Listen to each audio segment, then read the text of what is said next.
Good afternoon, everybody. Nisa Vinaka.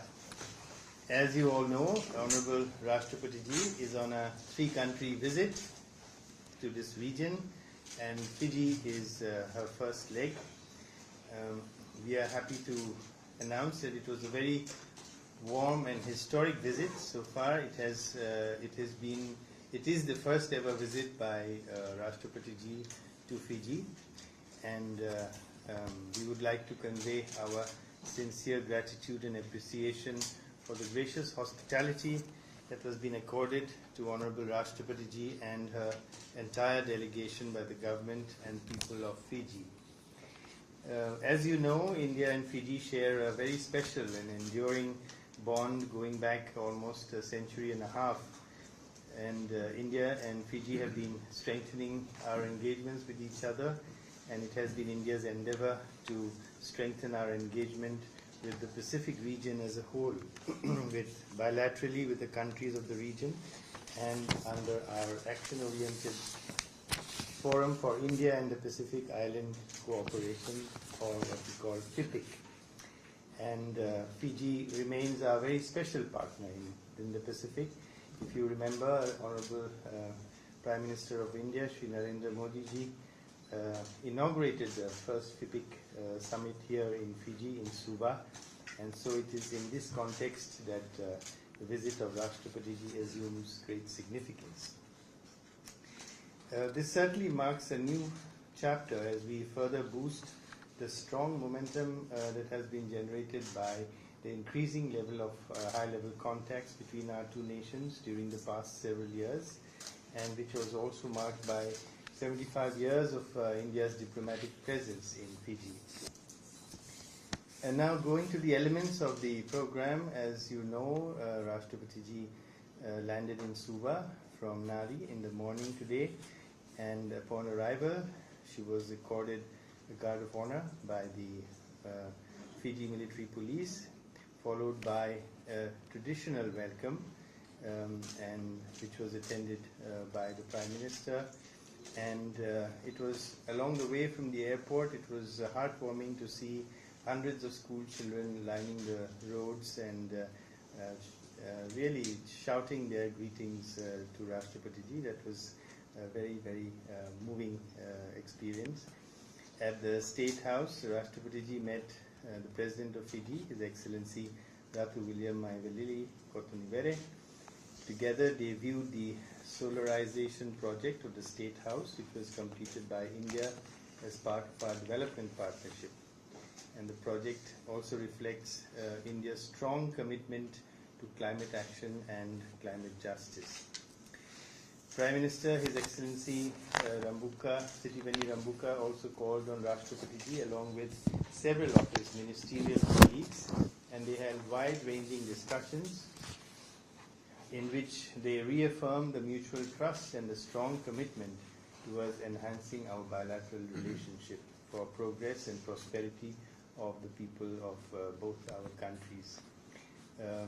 The President of Fiji also had conferred upon our President the Order of Fiji, which was deeply appreciated by Rashtrapati Ji and her delegation. Rashtrapati Ji then addressed the Fijian Parliament in a historic address and had an interaction with members of Parliament, which further reaffirmed the strong democratic linkages between our two countries.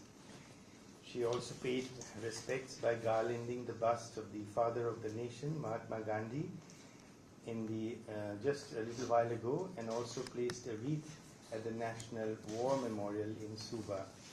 Earlier in the afternoon, Prime Minister hosted a lunch for the visiting Rashtrapati Ji and her delegation. A community interaction was also held today where Rashtrapati Ji addressed community members of Indian origin in Fiji and hailed the contribution of Girmitias, recognizing their immense contribution to the growth and development of Fiji and also fostering ties between our two nations. I think a large part of our close and long-standing bilateral ties is built on people-to-people linkages, and almost a third of Fijian population trace their roots to India, while at the same time they retain their culture, traditions and language, but with typical Fijian flavor. Deputy Prime Minister Dr. Biman Prasad also gathered the Indian community event. Rashtrapati appreciated the declaration of a national holiday on the occasion of Girmi Divas every year, and also the fact that Hindi is now one of the official languages. Later in the evening today, President Kotanivere will be hosting a reception in honor of Rashtrapati. An important outcome of the visit was the formal allocation of the project site for the 100-bedded super speciality hospital to be established in Suva as a Government of India grant in 8 projects, which was announced by Prime Minister Shri Narendra Modi ji at the third FIPIC Summit in 2023, that is last year. We are confident that this critical infrastructure for public good will bring a paradigm change in the delivery of quality and affordable health care, not just to Fiji but to the entire Pacific region. Another important outcome of this visit was the allocation of land by the Fijian government for the construction of our High Commission premises and the Indian Cultural Centre in Suva. Let me conclude here by saying that Rashtrapatiji's visit not only reinforces the long-standing friendship between India and Fiji, but also sets the stage for elevating our multifaceted partnership with Fiji to the next phase. Thank you, and if you have any questions, I would be happy to respond. Thank you, sir. Now I open the floor for questions. You may introduce yourself before asking the question.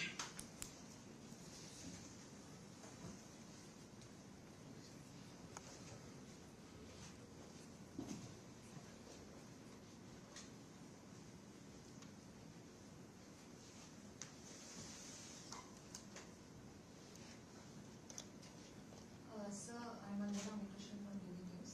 I'd like to know where does India see the future of India-Fiji relations as a partner in the Pacific region and across sectors as well? Any more questions? Sir, my name is Sri Sai. I'm from All India Radio. My question is, sir, what investment opportunities do Indians have in Fiji here?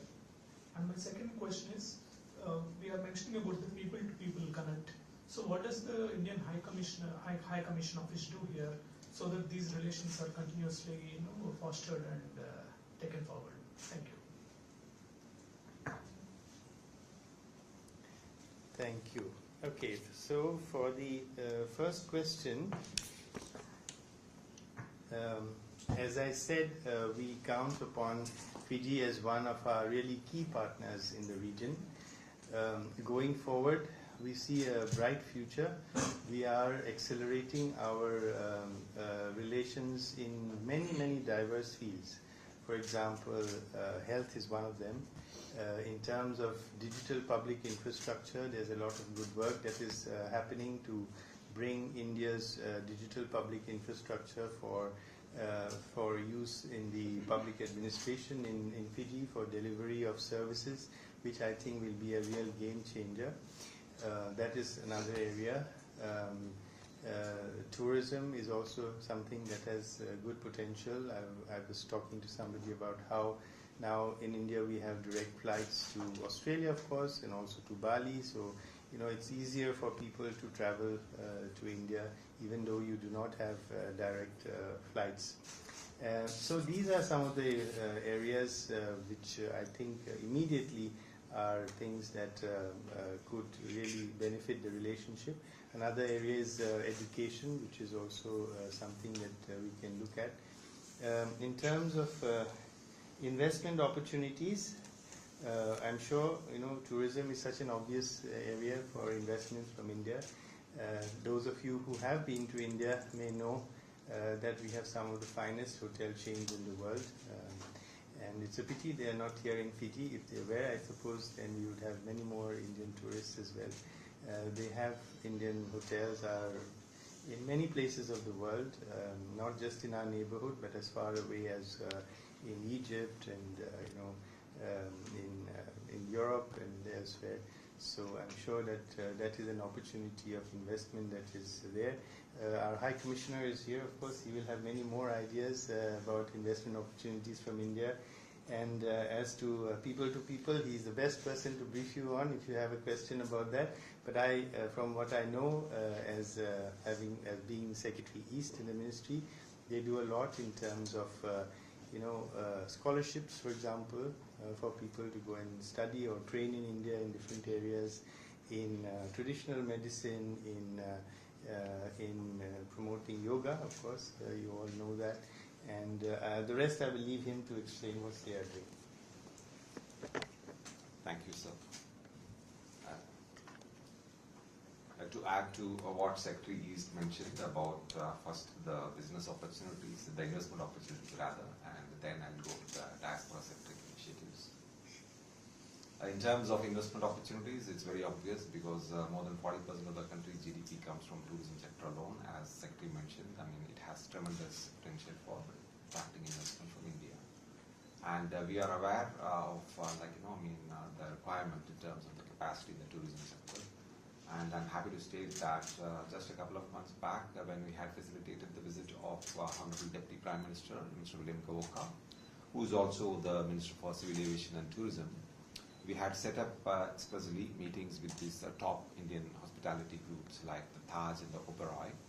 I understand the discussions are currently ongoing, so we'll be hoping to see some Indian interest fructifying here.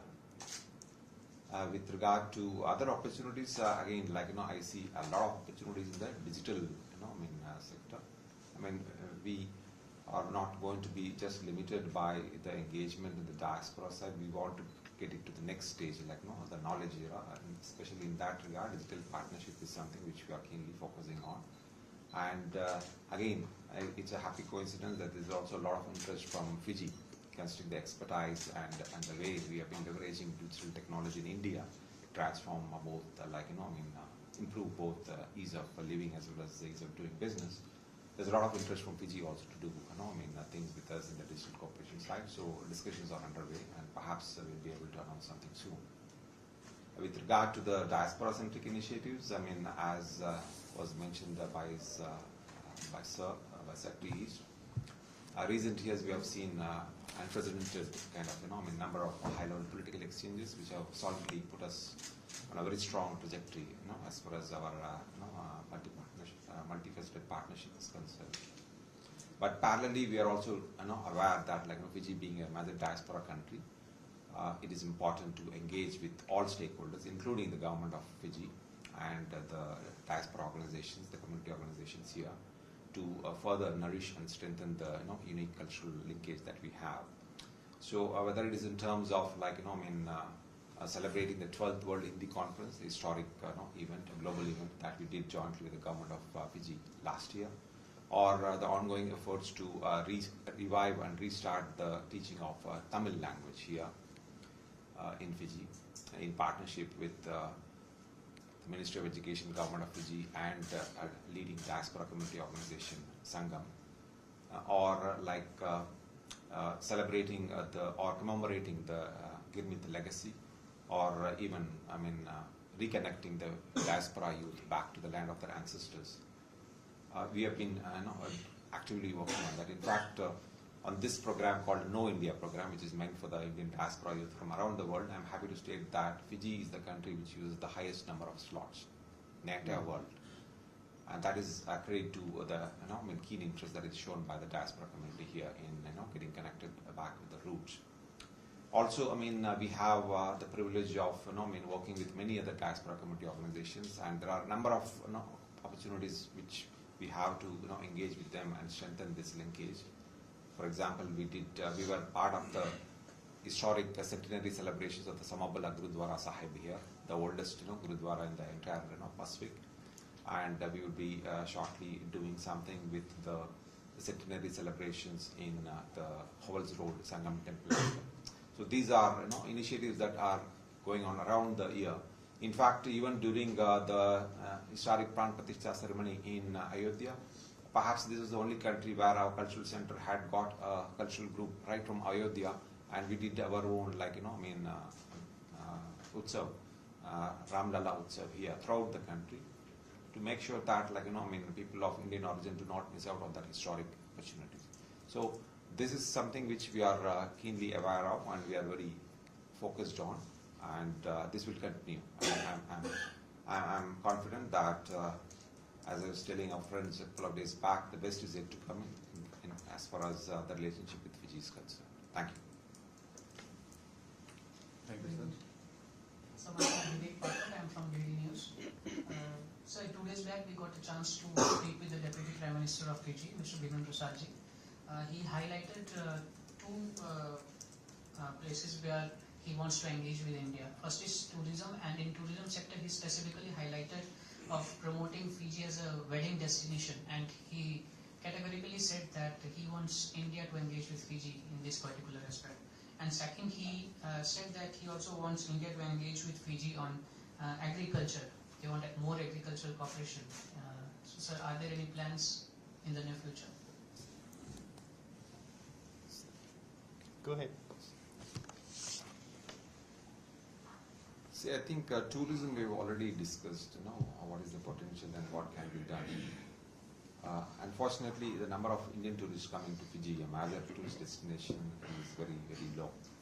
Last year, I believe the total number of tourists that came to this country was about 929,000. But I understand right from India, I think it was hardly a few thousands. So there is, of course, it's the world's largest market and the fastest growing market. So it would certainly be logical for the stakeholders on this side, whether it is the tourism companies or Fiji Airways and other stakeholders to look at the Indian market to connect them better, to give them assured and regular connectivity, because that is one major stumbling block which we see in getting Indian tourists from mainland to coming here. So once I think those issues are set right, the connectivity, I think then automatically you will see, because Indians are one of the fastest growing markets and also one of the highest spending tourists also around the world. So that is more up to the Fijian stakeholders to look at how they will engage with the fastest market. The other one about the agriculture part, we are strongly engaged in agriculture. This is one of our core areas where we are focused for many, many decades. Even now as I speak, there is an Indian expert. Perhaps the only plant pathologist in the entire South Pacific is a Government of India deputed officer. She is working with the Sugarcane Research Institute of Fiji. This is an Indian expert funded by Government of India. So there are a number of people like that. We had also just a month or two back sent a delegation of Fijian farmers to India to learn the best practices, to visit the research stations, and to see how best they can adapt the technology to further develop the agricultural sector here. But we remain open to doing more. Agriculture is one area where I see a lot of potential here in Fiji, and we will be happy to go by the requirements from the Fijian side. As was mentioned during the remarks earlier, our development partnership is very unique because it's totally demand driven. What is the priority and at what pace you are comfortable, that is how we go. So we would wait to hear from our reference here to know about what is the priority area, and then we'll accordingly partner with them to build a stronger and resilient agricultural sector. Last question from my side. Sir, are there any plans of direct flight connectivity between India and Fiji? This is, of course, a subject that has come up again and again in conversations. As you know, in India now we have all the airlines are privately held. These will really be commercial decisions that they will make. But certainly, insofar as pointing out the opportunities are concerned, we will point to the airlines that there are significant opportunities for tourism with Fiji. Thank you, sir. Any further questions? Yeah. Hi, so Mansi from Fiji Village News. I would just like to know, as you guys have spoken more about tourism, and as they have spoken about also the fewer number of people coming from India to Fiji in terms of tourism, how will the Indian government ensure that this increases and Fiji gets more tourists from India? Thank you. We'll be happy to work with your High Commission in Delhi, to promote tourism. I was talking to your High Commissioner who is here for the visit, and he was saying how there is so little awareness about Fiji outside the big cities. So in Delhi, of course, people know, but if you go to other cities, maybe they are not so aware how to get to Fiji. What is there that is an offer? They know that Fiji is a close partner country of India in the Pacific. They know that it has a large population of Indian origin, but apart from that, they don't know about the beauty of the place or the facilities, the lovely hotels that you have, which is not really well known. So I think we can certainly partner with your High Commission in promoting Fijian tourism to Fiji. I have another question, sir. As you have mentioned, the focus of the Indian President of Fiji as the signer of the agreements. Is there any other further discussions that has taken place in terms of future development plans between India and Fiji? So we discussed the broad areas that I mentioned, which is health sector, which is not just only the issue of the hospital that we are building, but also in terms of implementation of the Indian pharmacopoeia, the recognition of the Indian pharmacopoeia, the availability of inexpensive but world-class, generic medicines from India, which will really help. It's already helping the Fijian health sector, but it could do more. So that is one whole area, and the other area, as I mentioned, about the digital public infrastructure, which can also be a game changer, both in terms of creating, startup environment in Fiji, for example, for the entire digital space, and also in the delivery of public goods to the people. So these are some of the large areas that we discussed.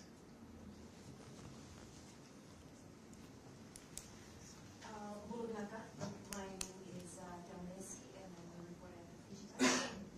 My question is, Fiji is studying the drug crisis, and with this visit, is there any way, or will India be assisting Fiji in investigating this issue of drugs in Fiji?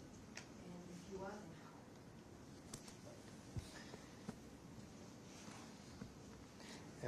As the High Commissioner mentioned, our development partnership is very much demand-driven, and whatever Fiji government and the Fijian people want, we'd be very happy to look at that and see how we can contribute to that. At the moment, I can't say that we have any direct cooperation in the drug issue, the drug problem, but we have issues back in our own country, so we have some tools to deal with it. So if Fiji feels that they require some assistance in that, we'd be very happy to look at it. Thank you, sir. Good evening, sir, and welcome to Fiji. I'm Reggie from Fiji Live. I've got just two questions for you, sir. Just now you mentioned about the exchanges being demand-driven.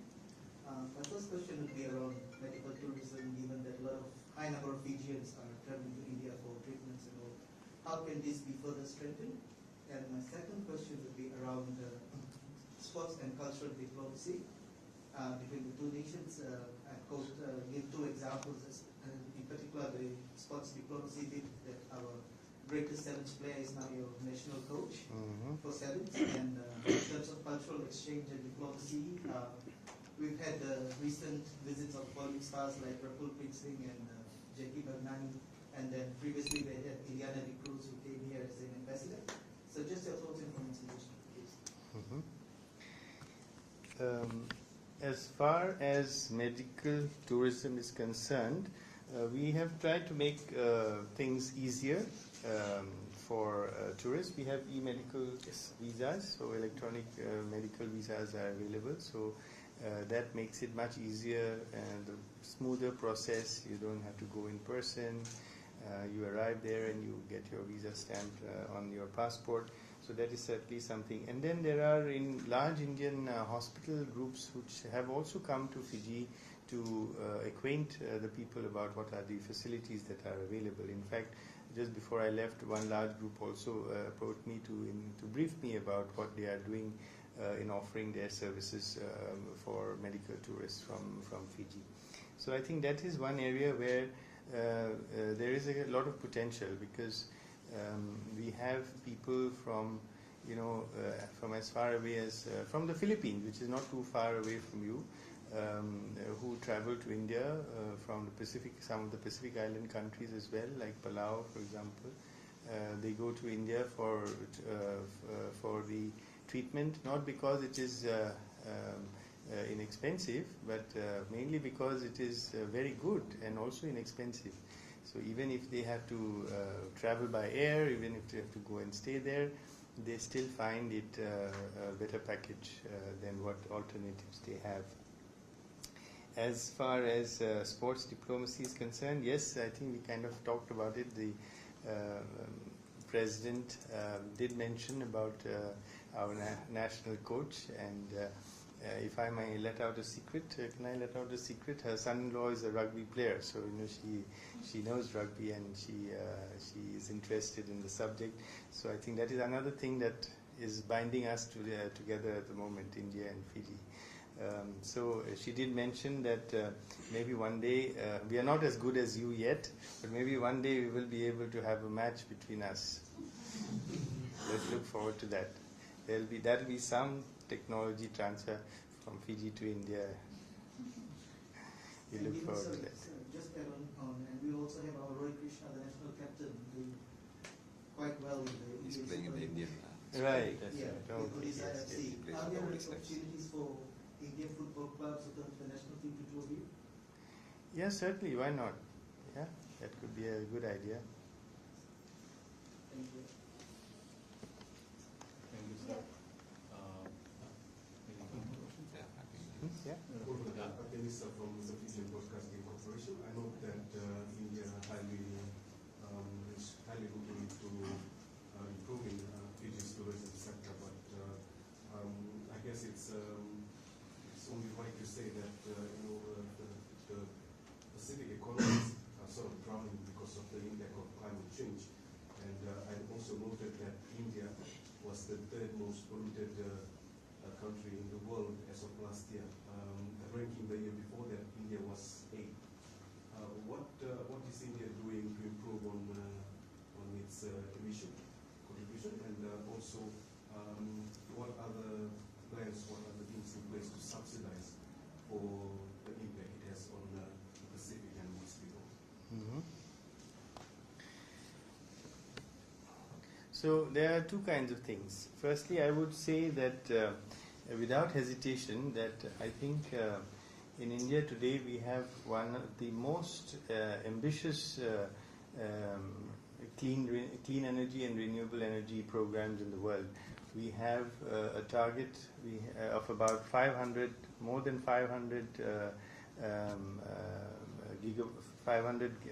billion gigawatts,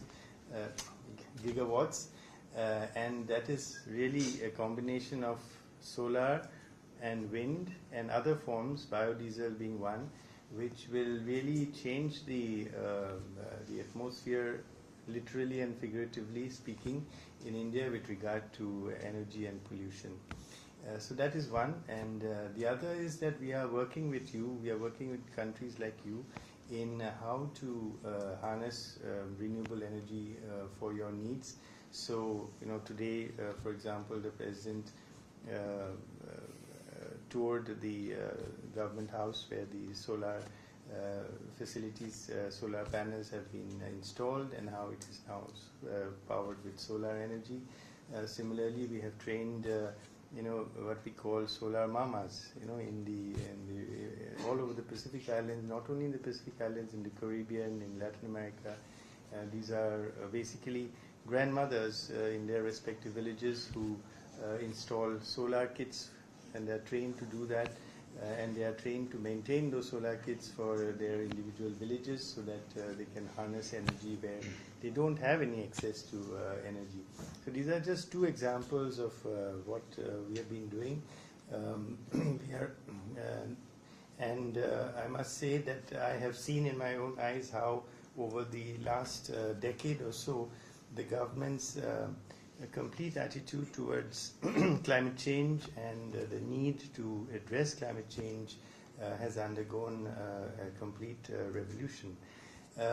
Today, we have the Prime Minister has announced a program called LIFE. Basically, it is to livelihoods for the environment. So how lifestyles for the environment, which is how every individual, by his own actions, by his or her own actions, by his or her own attitude towards how the energy is used, can influence how the planet responds to the crisis that we are facing.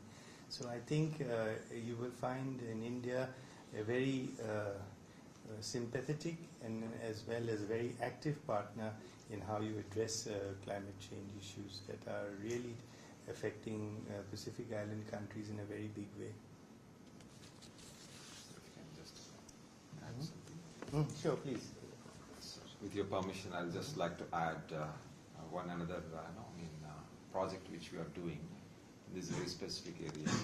We know that climate change is an existential issue in the Pacific, but not many people, I'm sure, are aware that one of the most innovative projects here in Fiji that is happening right now is being funded by the government of India. This is the parametric microinsurance product that was launched for the first time in Fiji. It was piloted very successfully in 2021, and now it has been scaled up, and when it is fully completed, it will be covering about 5,000 households. The most marginalized section of the Fijian households, 5,000 of them will be covered under this. And this was launched, the scaled up version was launched in October last. Explain what it is.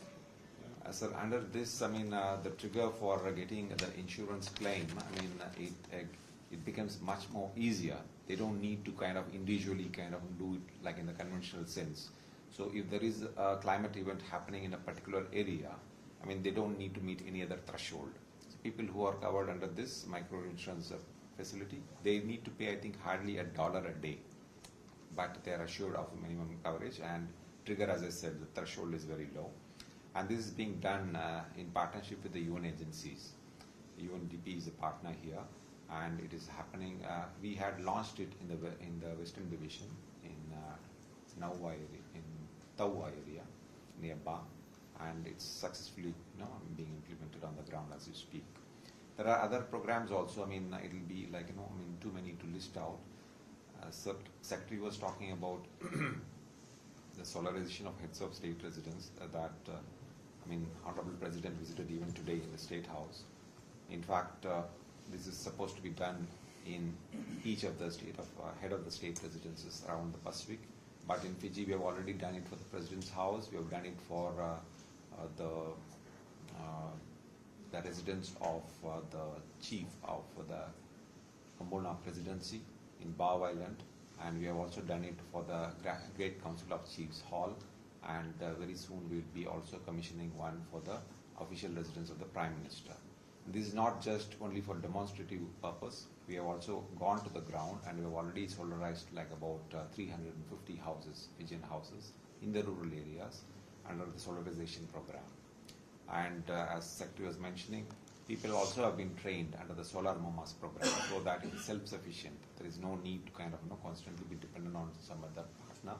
So this is working successfully even now. There are many more that are under discussions in this area as well. Thank you. Can you just add one last question? The Pacific has been home to a lot of superpowers are trying to exploit the Pacific. That's what reports are saying. Maybe you can tell us what is the actual position of India in the Pacific?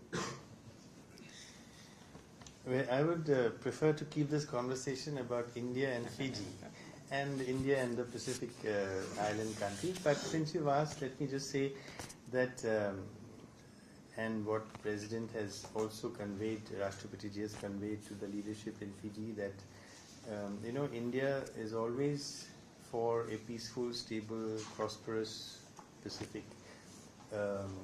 It is, in our view, it should be an area where nobody imposes their will on another country, where territorial integrity and sovereignty are respected, and where every nation is an equal. So that is our philosophy.